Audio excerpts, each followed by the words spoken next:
दिल्ली के एक घर के अंदर घटी एक दर्दनाक घटना ने रिश्तों, मानसिक दबाव और सिस्टम तीनों पर गंभीर सवाल खड़े कर दिए।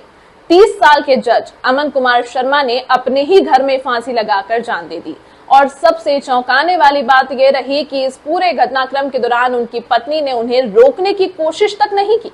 परिवार के मुताबिक अमन अपनी पत्नी से इतने परेशान थे कि 1 मई की रात उन्होंने अपने पिता को फोन कर कहा, मैं इस जिंदगी से परेशान हो चुका हूँ। पिता तुरंत अलवर से दिल्ली पहुंचे, लेकिन अगली सुबह हालात और बिगड़ गए।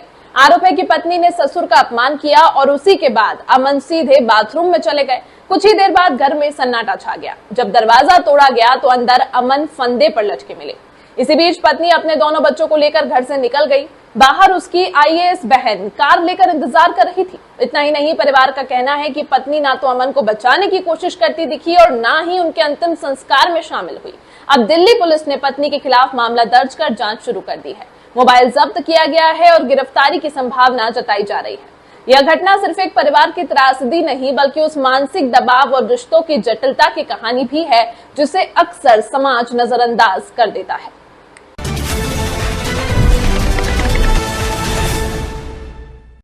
देश की राजधानी दिल्ली से एक बड़ी खबर सामने आई है।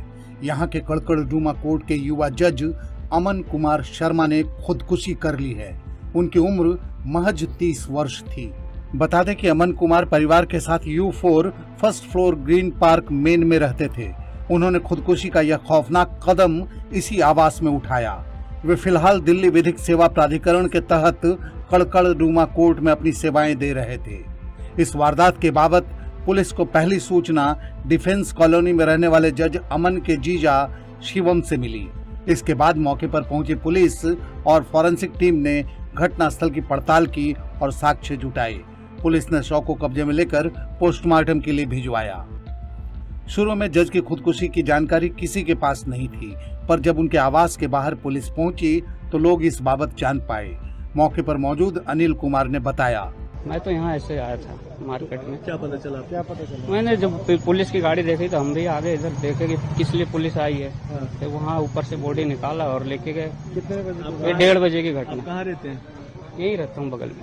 तो ये इनको जानते थे? नहीं, मैं नहीं जानता। क्या पता चला आपको जब यहाँ पहुँचे? तो पुलिस की गाड़ी आने से फिर लोगों को पता लगा। ऐसे तो किसी को पता ही नहीं था क्या हुआ। पता चला? बॉडी लेके गए, फिर पता लगा कि भाई का कोई मामला। बॉडी कोई यंग बंदा था। खुदकुशी के इस मामले पर जज अमन शर्मा के जीजा शिवम के पिता ने विस्तार से बताया। दरअसल जब अमन के पिता पुलिस में अपना बयान दर्ज करा रहे थे तो शिवम के पिता भी वहीं पर मौजूद थे। उसके बाद जब वो पुलिस को उन्होंने जो बयान दिया है वहां मैं बैठा हुआ था, तो उसकी मुझे जानकारी है। उसके अनुसार, उस बयान के अनुसार जो उन्होंने दिया है पुलिस को, रात को करीब 10 बजे ये अमन शर्मा जी का फोन गया अपने पिताजी को कि जी मैं बहुत ज्यादा परेशान हूं और मेरा तो जीना मुश्किल हो गया है। तो उन्होंने उसको ढाढ़स बंधाया और बेटा ऐसा क्या हो गया, कोई बात मैं आता हूं। वो रात को 10 बजे ही वहां से अलवर से चले और लगभग 12 बजे यहां पहुंचे। तो पता लगा कि भी उनकी पत्नी से उनका कुछ वो चल रहा है। वो बोले मुझे 2 महीने से बहुत हरास कर रखा है। एक्चुअली जो उनकी पत्नी है वो भी जुडिशियल ऑफिसर हैं और उनकी सिस्टर जो हैं वो आईएएस अधिकारी हैं और इस समय जम्मू पोस्टेड हैं। तो उनके वर्जन के अनुसार के भी उसने ये कहा, अमन ने, कि भाई उसका निधि मलिक का बहुत हस्तक्षेप है घर में और यहाँ सारा कंट्रोल गवर्न बाय उसी के द्वारा होता है। और जो है तो उन्होंने कहा कि कोई बात नहीं बेटा, अपना जैसे समझाने की कोशिश करी। तो वो बताते हैं कि बहू ने मुझे कहा कि अगर आप यहाँ से नहीं जाओगे तो मैं पुलिस बुला लूंगी, आपको बंद करा दूंगी। शिवम के पिता ने ये बातें शुक्रवार रात की बताई। उन्होंने बताया कि फिर शनिवार सुबह से ही पति पत्नी के बीच झगड़ा होता रहा। तब अमन के पिता ने अपनी बहू स्वाति के चाचा को मौके पर बुलवाया, लेकिन आने के बाद उनके मोबाइल पर कोई मैसेज आया और फिर चाचा तुरंत वहां से चले गए। हालांकि अमन के पिता ने उन्हें रोकने की बहुत कोशिश की। स्वाति के चाचा के जाने के बाद जो कुछ हुआ वह सुने। उसके बाद में जो है शोर शराबा होने लगा घर में। वो अलग कमरे में बैठ गए और अमन और स्वाति जो है वो अपने कमरे में थे। तो उसके बाद में वो कमरे में बैठे रहे। उन्होंने कहा चलो वो उनके अनुसार स्वाति बहुत गुस्से में थी और काफी तेज तेज बोल रही थी और अमन रो रहा था। तो उसके बाद में आवाज आनी बंद हो गई। तो वो थोड़ी देर तो वेट करते रहे। उन्होंने सोचा हो सकता है कि आपस में कोई बात हो गई हो, सलाह सफाई हो गई। तो कह रहे उसके बाद मैं जब गया तो मैंने उससे पूछा कि कहाँ है अमन, तो उसने कहा मुझे नहीं मालूम कहाँ है।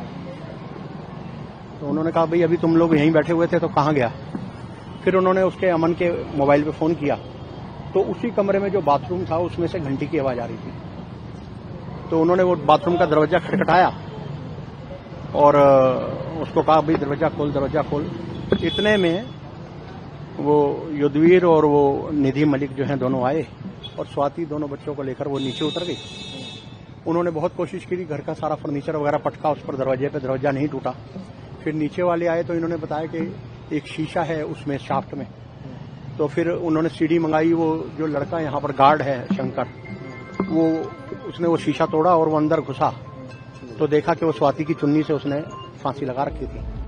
जज अमन शर्मा की लाश का पोस्टमार्टम कर उनके पिता को बॉडी सौंप दी गई है। पिता अंतिम संस्कार के लिए बॉडी लेकर अलवर जा चुके हैं। अभी तक पति पत्नी के बीच के झगड़े की असल वजह सामने नहीं आई है। दिल्ली पुलिस इस युवा जज की मौत के मामले की जांच कर रही है।